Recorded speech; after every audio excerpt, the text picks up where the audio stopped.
Hello everyone, कैसे हैं आप लोग। उम्मीद करते हैं अच्छे होंगे, चीजों को सीख रहे होंगे, सोर्सेज चाहे कहां से भी हो। ठीक है। आज हम लोग एक चैप्टर स्टार्ट करने वाले हैं ज्योमेट्री का, जिस चैप्टर का नाम है सर्कल। और आपको पता है कि सर्कल मतलब ऐसे जब क्वेश्चन आते हैं तो दिमाग को थोड़ा सा तो कंफ्यूज करता ही करता है। आज का जो एक्सरसाइज है वो बेसिकली पूरा का पूरा 10th क्लास के को फोकस में रखते हुए, 10th क्लास के एग्जाम को फोकस में रखते हुए उन चीजों को पढ़ाया जाएगा। ठीक है। लेकिन इस एक्सरसाइज को, अगर इस ज्योमेट्री को आप सेक्शन को फॉलो करते हैं, इस वीडियो को फॉलो करते हैं, तो आप किसी भी तरीके का एग्जाम अगर लिख रहे हैं, कॉम्पिटेटिव एग्जाम, कोई भी एग्जाम में, चाहे वो एसएससी का हो, चाहे वो बैंकिंग, मतलब जिसमें भी ज्योमेट्री सेक्शन आता होगा। एसएससी में ज्योमेट्री सेक्शन आता है, एनडीए में आता है, सॉरी सीडीएस में आता है, या फिर आप कह लें यूपीएससी में आता है। किसी भी एग्जाम में, चाहे वो किसी भी तरह का वनडे कॉम्पिटेटिव एग्जाम हो, अगर आप तैयारी कर रहे हैं तो ये चैप्टर उसमें बहुत बड़ा रोल प्ले करता है। एसएससी में तो डायरेक्ट 2 क्वेश्चन पूछे जाते हैं सर्कल से। ठीक है। तो बेसिकली तो कह रहे कि ये क्लास 10th का ये चैप्टर है जिसको मैं पढ़ाने वाला हूँ। आप सारे कॉन्सेप्ट को देखेंगे, सीखेंगे, लेकिन मैं लगभग क्वेश्चन का शॉर्टकट भी बताते चलूंगा, ताकि जो मेरे से कॉम्पिटेटिव एग्जाम वाले बच्चे जुड़ रहे हैं वो उन क्वेश्चनों को सही तरीके से समझ पाए, बना पाए। ठीक है। तो आज का टॉपिक क्या है, यानी आज का चैप्टर क्या है, जिस चैप्टर का नाम क्या है, वो है सर्कल। क्या है? सर्कल। आज हम लोग सर्कल के बारे में सब कुछ जानेंगे। ठीक है। सारा कुछ देखेंगे, सीखेंगे सर्कल क्या है, कैसे है। तो सर्कल के बारे में सिंपल से यही कह सकते हैं कि कोई एक ऐसा पॉइंट हो जिसके सेंटर से सभी पॉइंट की दूरी क्या हो, समान। मतलब कहने का, ये सेंटर है, इसे खींचा गया सर्कल का कोई भी पॉइंट का डिस्टेंस क्या होना चाहिए, सेम होना चाहिए, तभी जाके वो क्या कहलाता है, सर्कल। यानी जो मैं ये लाइनें खींच रहा हूं, ये लाइनें सब क्या होनी चाहिए, इक्वल होनी चाहिए। उसी को हम लोग सर्कल कहेंगे, अदरवाइज वो सर्कल नहीं कहलाएगा। ये जो लाइनें खींच रहे हैं वो क्या कहलाता है, रेडियस। और अगर किसी पॉइंट से, मतलब जो सेंटर का, जो सर्कल का जो सेंटर पॉइंट है, अगर उसको गुजारते हुए, उससे टच कराते हुए मैं एक ऐसा लाइन खींचो जो सर्कल के इस पॉइंट पे या उस पॉइंट पे टच करता हो, तो उसको डायमीटर कहते हैं। ये सब बेसिक चीजें हैं जो आपको पता होनी चाहिए। मैं ऐसा मान के चल रहा हूं कि बहुत कुछ बातें आप लोगों को बचपन में पढ़ाई गई हैं, सीखी होंगे आपने। मैं उन चीजों को थोड़ा सा आगे करके बढ़ रहा हूं। ठीक है। उसके बाद आपको सर्कल में क्या पढ़ना है, कि सर्कल में क्या होता है, कि देखिए ये एक सर्कल है। ठीक। तो अगर ये लाइन ऐसे खींच दिया गया, यानी एक ऐसा लाइन खींचा गया जो सर्कल को किसी 2 पॉइंट पे कट कर रहा हो और बाहर निकल गया हो, तो इस लाइन को हम लोग कहते हैं सेकेंड। क्या कहते हैं? सेकेंड। ठीक है। क्या कहते हैं? सेकेंड। SECANT, ये हो गया सेकेंड। ठीक। अब इस टॉपिक में जो पढ़ना है, जो सबसे अच्छा चीज है, इसमें 2 चीज के बारे में पढ़ना है 10th क्लास में। बाकी मैं बहुत ऐसा करूंगा कि मैं अभी सर्कल के बहुत सारे जो इंपॉर्टेंट पॉइंट्स है मैं उनको आपको बताऊंगा, उनको उनको चीजों को आपको सिखाऊंगा, समझाऊंगा। मैं सर्कल के थ्योरम्स को लास्ट में प्रूव करूंगा। जो थ्योरम मुझे लगेंगे कि अच्छे हैं, मैं उनको तुरंत प्रूफ करा दूंगा। जो थ्योरम लगते हैं कि बस वो थ्योरम रटने होने चाहिए, याद होने चाहिए, मैं उनको लास्ट में कराऊंगा। लेकिन सर्कल के सारे थ्योरम्स आपको मुंह जबानी याद होने चाहिए। आज जो मैं पढ़ाने वाला हूं, उसके बाद सारे सर्कल के सारे चीजें आपको याद होनी चाहिए। और जब तक थ्योरम्स याद नहीं होगा तब तक आप उन चीजों को बना नहीं पाएंगे। ठीक है। तो ये हुआ। अब सर्कल को देखो। अब ये देखो, ये रहा सर्कल। जो सबसे मेन क्या है, सर्कल के किसी एक पॉइंट पे टच करते हुए अगर कोई लाइन गुजर जाती है, उस लाइन को हम लोग टेंजेंट कहते हैं। टेंजेंट का मतलब हिंदी में होता है स्पर्श रेखा, जिसको छूना और निकल जाना। तो मैंने क्या कहा, ये सर्कल है। अगर इस सर्कल से एक लाइन में ऐसा गुजारूं जो सर्कल के किसी एक पॉइंट पे टच करे, तो इस लाइन जो सर्कल को टच करके गुजरा है, इस लाइन को ही हम लोग कहते हैं टेंजेंट। क्या कहते हैं? टेंजेंट। याद रहेगी बातें, कोई दिक्कत नहीं। ठीक है। बहुत सारी और बातें हैं जिनको धीरे धीरे आप लोग को सीखना है। जैसे अगर मैं यहां से इसको ऐसे ऐसे ये लाइन खींच दूं, ये क्या कहलाया? सेकेंड। अगर मैं इसको खींचूं तो ये क्या कहलाया? सेगमेंट। ऊपर वाला segment, minor segment, major segment, ये सारी चीजें मैं समझता हूं कि आपको पता है। मैं वही चीजें आपको यहाँ पे पढ़ाऊंगा जो आपके लिए इंपॉर्टेंट है और आपको जानना चाहिए। लेकिन जब आप सर्कल पढ़ रहे हैं तो आप भी अपने सोर्सेस को जरूर फॉलो कीजिएगा। ठीक है। चलिए, अब हम लोग बात करेंगे 9th क्लास के कुछ थ्योरम्स जो आपको सर्कल में आपको पता होने चाहिए। अगर आपको वो थ्योरम्स पता है, तब आप 10th क्लास या किसी भी सर्कल के कोई भी टॉपिक जब आएंगे तो उसको आप सॉल्व करने में या उसको क्वेश्चन को बनाने में आपको बहुत इजी महसूस होगा। ठीक है। तो कुछ थ्योरम्स हम लोग 9th क्लास के देखते हैं आपको यहाँ समझ में आ गया, इसे टेंजेंट कहा जाता है, दिस इज कॉल्ड सेकेंट। ठीक है, चलिए समझते हैं बाकी चीजें कि क्या होती हैं, चीजें कैसे होती हैं। आपको थ्योरम बाय थ्योरम सब कुछ याद होना चाहिए, बिना याद किए हुए आपका कोई गुजारा या किसी भी तरीके से आप बना ही नहीं पाएंगे अगर आपको थ्योरम्स याद नहीं है। ठीक है, चलिए बढ़े आगे। 9th क्लास से कुछ थ्योरम्स हैं, जिसमें सबसे पहला थ्योरम क्या होता है, साइक्लिक क्वाड्रिलेटरल। ये साइक्लिक क्वाड्रिलेटरल क्या होता है उसके बारे में हम लोग जानेंगे। सबसे पहले साइक्लिक क्वाड्रिलेटरल कुछ बहुत बड़ा चीज नहीं है। क्या है, देखो एकदम आप जब क्या करना कि शॉर्ट नोट्स बनाते चलना, ताकि आपको चीजें सीखने में इजी पड़े। सारी चीजें एक जगह पे होनी चाहिए ताकि आप चीजों को बना पाए, सीख पाए। देखिए साइक्लिक क्वाड्रिलेटरल क्या होता है कि जब कोई सर्कल हो, ठीक है, और सर्कल के अंदर एक ऐसा क्वाड्रिलेटरल हो जिसके चारों वर्टेक्स सर्कल के किसी ना किसी पॉइंट पे टच कर रहे हो, वैसे क्वाड्रिलेटरल को साइक्लिक क्वाड्रिलेटरल कहा जाता है। जैसे मैं एक फिगर बना रहा हूं आपके सामने, देखिए सर्कल, ये क्वाड्रिलेटरल है आपका। इस क्वाड्रिलेटरल के चारों वर्टेक्स सर्कल में टच किए हुए हैं। अगर चारों वर्टेक्स सर्कल में टच किए हुए हैं तो वही कहलाते हैं क्या, साइक्लिक क्वाड्रिलेटरल। आई होप आपको समझ में आया होगा। कोई जरूरी नहीं कि फिगर ऐसे बने, फिगर ऐसे भी बन सकता है। मान लो ऐसे फिगर है, ये है, ऐसे। बस आपको क्या ध्यान रखना है, आपको बस ध्यान यही रखना है कि साइक्लिक क्वाड्रिलेटरल का जो वर्टेक्स है, चारों वर्टेक्स है, वो वर्टेक्स सर्कल के पॉइंट पे टच करते हैं या नहीं करते हैं। अगर सर्कल के पॉइंट पे टच नहीं करेंगे तो साइक्लिक क्वाड्रिलेटरल नहीं कहलाएंगे। ठीक है, बढ़ते हैं नेक्स्ट हम लोग। साइक्लिक क्वाड्रिलेटरल की एक बात आप और याद रख सकते हैं, वो क्या है कि इसके अपोजिट एंगल का सम कितना होता है, 180 डिग्री होता है। ए बी सी डी अगर हम बात करें तो इसमें क्या हो जाएगा, A plus C, angle A plus angle C equal to angle B plus angle C equal to 180 degree. यानी साइक्लिक क्वाड्रिलेटरल के अपोजिट एंगल का सम जो होता है वो कितना होता है, 180 डिग्री। यानी बोथ एंगल क्या होते हैं, सप्लीमेंट्री एंगल होते हैं।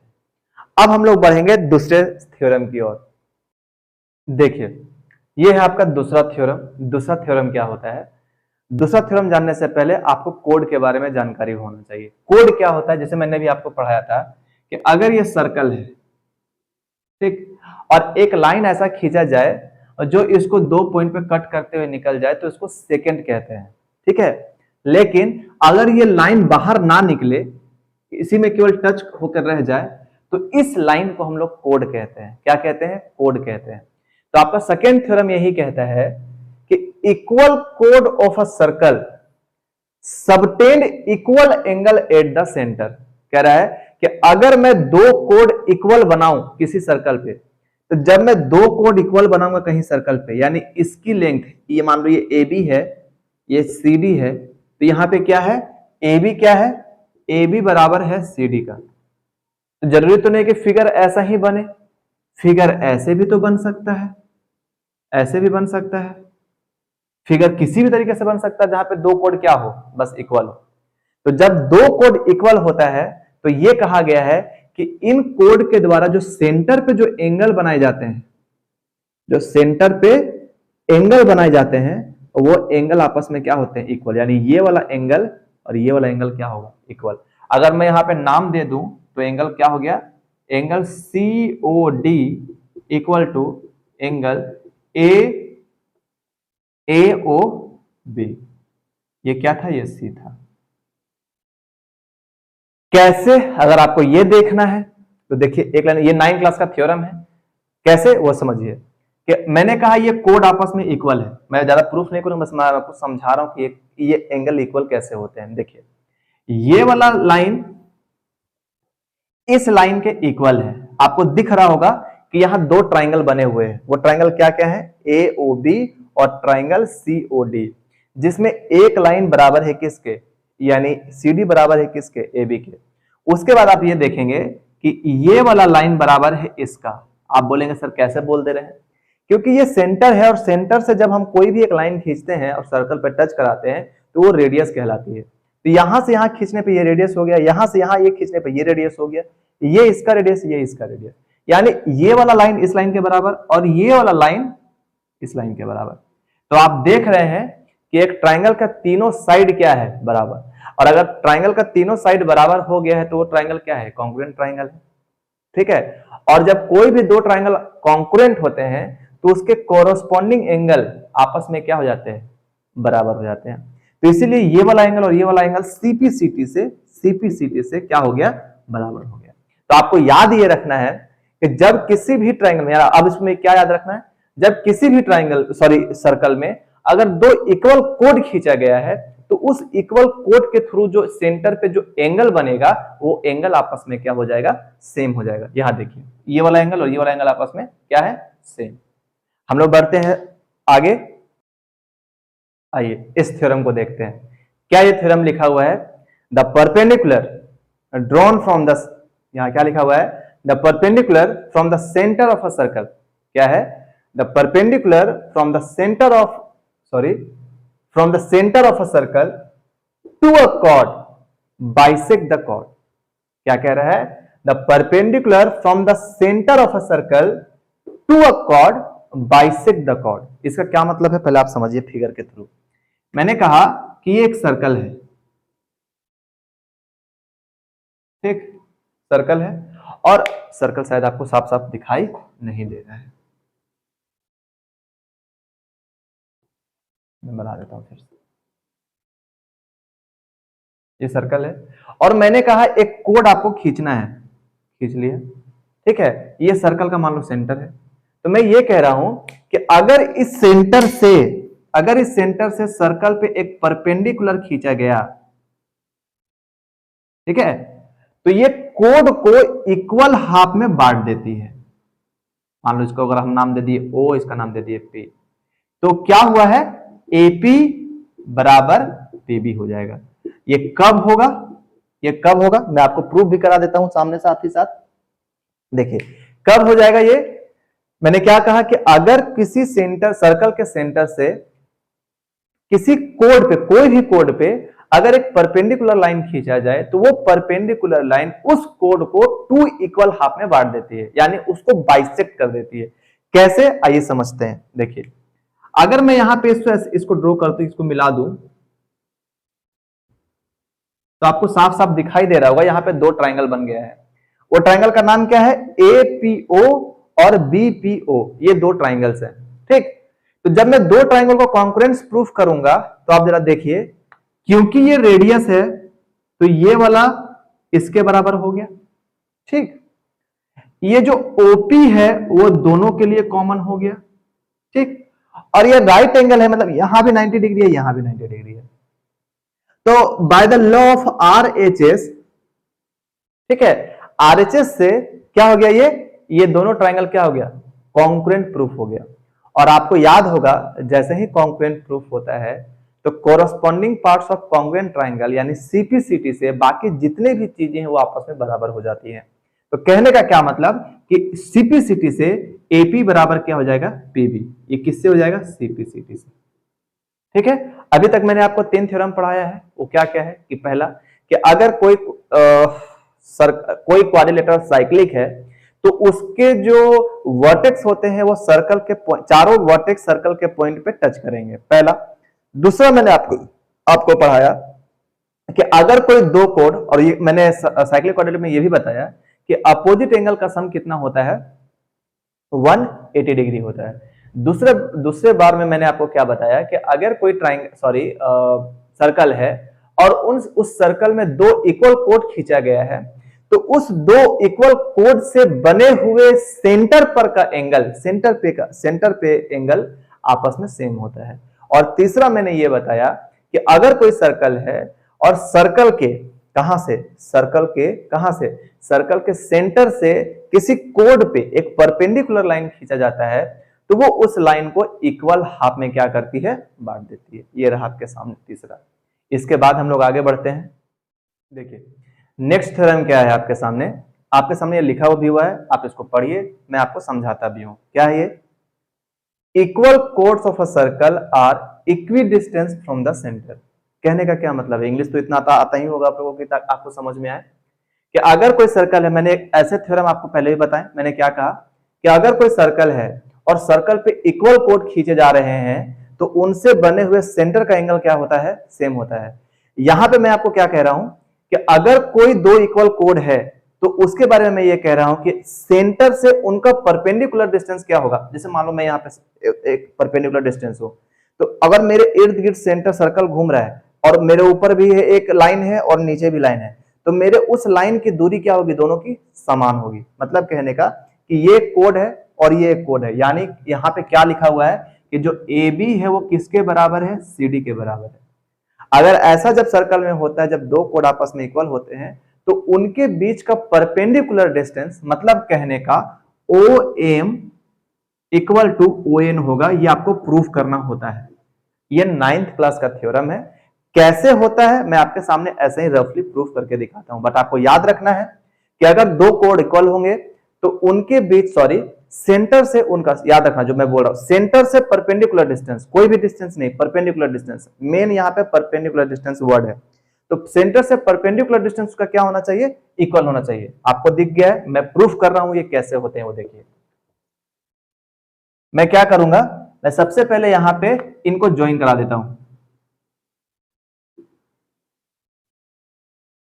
तो आप याद करो कि अगर सेंटर से मैं एक लाइन खींचूं जो सर्कल के किसी पॉइंट पे टच करा दूं, तो आपको पता है उसे रेडियस कहते हैं। ठीक है, उसे क्या कहते हैं, उसे रेडियस कहते हैं। तो आपको ये तो पता ही होगा कि अगर रेडियस कहते हैं तो ये वाला लाइन और ये लाइन आपस में क्या हो गए, बराबर। ये लाइन आपस में क्या हो गए, बराबर।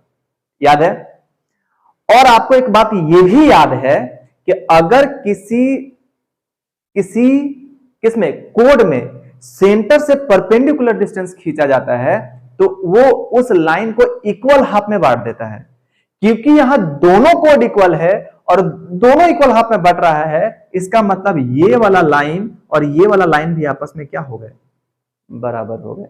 और साथ ही साथ ये 90 डिग्री है और ये 90 डिग्री है। इसका ये मतलब हुआ कि ये वाला ट्राइंगल कौन सा, ONC और OMA आपस में कॉन्करेंट हो गए। और जैसे ही ट्राइंगल कॉन्करेंट होते हैं तो आपको ये बात पता है कि CPCT से रिमेनिंग पोर्शंस भी क्या हो जाते हैं, इक्वल हो जाते हैं। देयरफॉर ये जो OM है, ये जो OM है वो किसके इक्वल हो गया, ON के इक्वल हो गया। और ये किसके थ्रू हुआ, तो बोलेंगे सर ये CPCT के थ्रू हुआ। मैं जितने भी थ्योरम्स आपको बता रहा हूं इसका कन्वर्स भी ट्रू है। मतलब अगर मैं इसको कन्वर्सली कहना चाहूं, जितना भी मैंने पढ़ाया उसका कन्वर्स भी ट्रू है। इसको कन्वर्स में मतलब उल्टा कहना चाहूं तो अगर सेंटर से किसी दो कोड के बीच का दूरी समान है, सेम है, मतलब वो दोनों कोड आपस में क्या है, इक्वल है। ठीक है, मैं ये कह दूं, अभी तो मैंने ये प्रूफ किया कि OM ON के बराबर है। कब, जब दोनों कोड इक्वल है। लेकिन अगर आपके क्वेश्चन में OM और ON दे दिया जाए कि ये इक्वल हैं, इसका मतलब यही होगा कि AB और CD भी आपस में क्या हो जाएंगे, इक्वल हो जाएंगे। आई होप आपको ये चीजें बहुत अच्छे से समझ में आ रही होंगी। ये सर्कल के सबसे बेसिक कॉन्सेप्ट है। अगर इन चीजों में आपका कमांड नहीं है तो सर्कल आगे बना पाना आपके लिए थोड़ा टफ होगा। इसलिए मैंने क्या किया, सर्कल के पहले मैंने 9th क्लास के कुछ थ्योरम्स जो आपके लिए इंपॉर्टेंट है, मैं उन थ्योरम्स को लेके आया हूं, आपके सामने प्रूफ कर रहा हूं, दिखा रहा हूं, ताकि आप उन चीजों से रिलेट कर पाए, फिर हम लोग आगे उस चीज को प्रोसीड कर पाए आगे। ठीक है, नेक्स्ट बढ़ते हैं। और ये एक लास्ट बस, ऐसे थ्योरम तो 9th क्लास में बहुत सारे हैं, लेकिन जो मैंने वही थ्योरम को यहाँ डिस्कस किया है जो आपके लिए बहुत इंपॉर्टेंट है। आप आगे बनाने वाले चीजों में जो आपका यूज होने वाला है उसमें बहुत इंपॉर्टेंट है।